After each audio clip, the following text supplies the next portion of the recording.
સુરત શહેરમાં બોટલ કે પછી જારમાં વેચાતું પાણી તમે પીતા હો તો હવે સાવધાન થઈ જજો, કારણ કે બજારમાં મળતું આ પાણી સ્વાસ્થ્ય માટે હાનિકારક છે.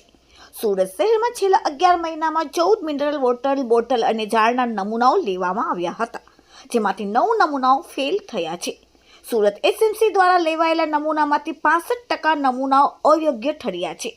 7 નમૂનાઓ પીએચ મૂલ્ય 6.5 કરતાં ઓછું જણાયું હતું. આ સાથે પીએચ મૂલ્ય 6.5 થી 8.5 વચ્ચે હોવું જરૂરી છે. અન્ય નમૂનામાં ક્લોરાઇડ અને હાર્ડનેસનું પ્રમાણ વધારે જોવા મળ્યું હતું. નમૂના ફેલ થતાં સુરત એસએમસી દ્વારા કષ્ટભંજન એન્ટરપ્રાઇઝ, એચ.એન. ટ્રેડર્સ સહિત અન્ય કંપનીઓ સામે કડક કાર્યવાહી કરવામાં આવશે.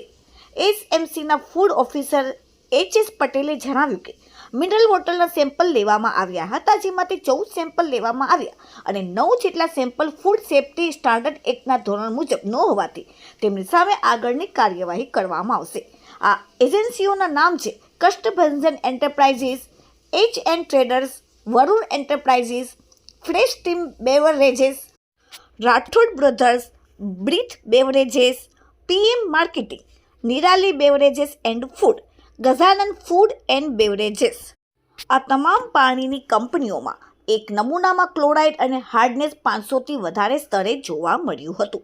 Bureau report, daily India TV, Surat.